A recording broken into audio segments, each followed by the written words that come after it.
Today we're going to look at a pair of premium brand ultra compacts, the Joolz Aer2 and the Cybex Koya, going over the advantages and disadvantages of each in turn, with relation to child comfort, ease of use, longevity, and driving characteristics, before ending with a discussion of which might make the better purchase. And beginning with the Aer2, the model clocks in at 6.7 kilos and folds down to 53 by 44 by 23.5 centimeters. It can carry 22 kilos in the seat and 8 in the underslung shopping basket. When it comes to child comfort, the Aer has both a nicely upright position, as well as a newborn acceptable near-flat recline, though shifting between these positions does involve both a long zipper, as well as the need to unhook a strap. With regards to seat size, the Aer2 seat has a width of 37 centimeters, a length for the sitting surface of 89, determined by adding up the lengths of the backboard, baseboard, and leg rest, and a total longer length of 107 when considering space beneath the canopy and the distance to the front frame mounted footrest. As far as other aspects of the seat go, the textiles are decently premium feeling. The harness is 5-point, with no rethread shoulder straps, shoulder pads set up in such a way as to hold the harness out from the seat back, and with a pair of straps below the seat for more easily tightening the shoulder or side straps. The canopy is extendable and gives good sun coverage, and there's ventilation built both into the canopy as well as the seat back when reclined. On the negative side, that use of a zipper for reclining the seat causes the textiles to bunch up quite a bit when the seat is upright, and the plastic backboard is visible just by lifting the liner. For the newborn period, in addition to having a newborn acceptable recline, the Aer2 is compatible with a variety of car seat brands, and also has a bassinet available, with the unique feature of flattening and remaining attached to the stroller when folded, so that you can carry the whole thing as a single piece, slung from your shoulder.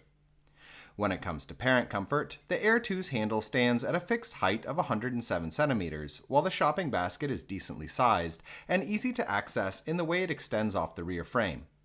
The model has a simple, handle-operated, one-handed fold, self-stands when folded, and has folded dimensions that are within the IATA's guidelines for cabin luggage, while a stretchy shoulder strap makes the model comfortable to carry for longer periods, such as when negotiating crowded public transport. As far as how the Aer2 feels to use, it has a sturdy, rigid feel with solid connection points, a lot of cross support, and tightly fitted components that make the chassis feel better manufactured than with many other brands.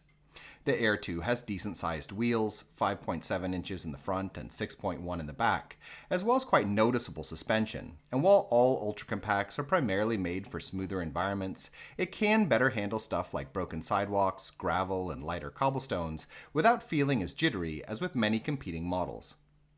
Moving on, the Koya clocks in at a lighter 6.6 kilos and folds down to a smaller 44 by 18 by 52 centimeters. It can carry the same 22 kilos in the seat, but has a reduced weight capacity of 5 in the underslung shopping basket. When it comes to child comfort, the Koya's upright position is more sloped than the Aer's, a bit too sloped in my opinion, though the reclined position is similarly near flat and newborn acceptable, and the pull strap for adjusting between these positions is more straightforward than the Aer's setup. Size-wise, the Koya seat is narrower than the Aer's, at 33 centimeters, and the sitting surface is shorter, at 80, with important differences between these two being the length of the backboard, 47 versus 53 on the Aer, as well as the leg rest, 9 versus 15, which give the Koya a disadvantage with regards to the age at which a toddler will be comfortable in the reclined position. That being said, the Koya's total longer length with the seat upright is a little longer than the Aer's, at 115 centimeters, as a result of both more space beneath the canopy and a longer distance from the baseboard to the footrest.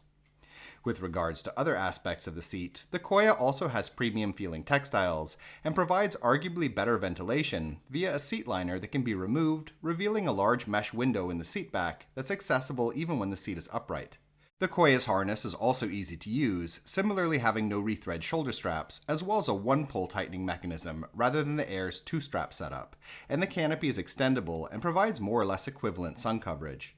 For the newborn period, in addition to similarly having a near-flat recline, the Koya also has car seat adapters available that are compatible with the same range of brands, though there's no bassinet option available for the model.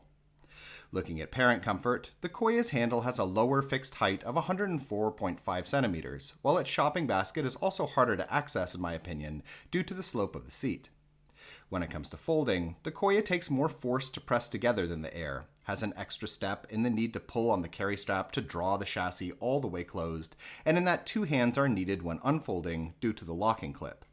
That being said, when folded, in addition to similarly self-standing and also having IATA-approved dimensions, the Koya is a bit more comfortable to carry around by its own shoulder strap as a result of its lighter weight and slimmer folded profile.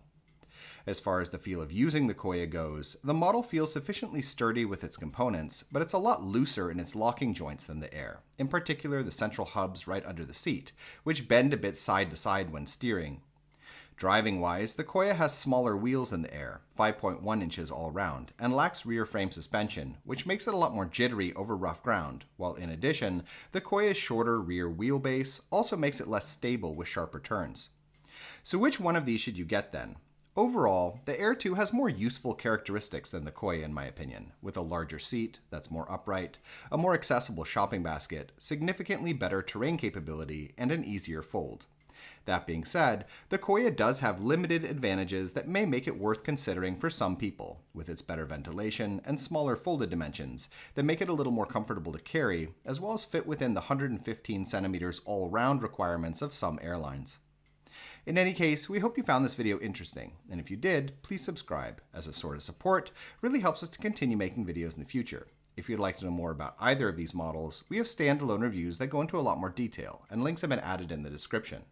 In addition, if you're currently shopping for a stroller, we have a buyer's guide on our Patreon page, which lists a wide range of models that we recommend, with a lot of technical and lifestyle-related information. You can find it by following the link in the description as well. Thank you.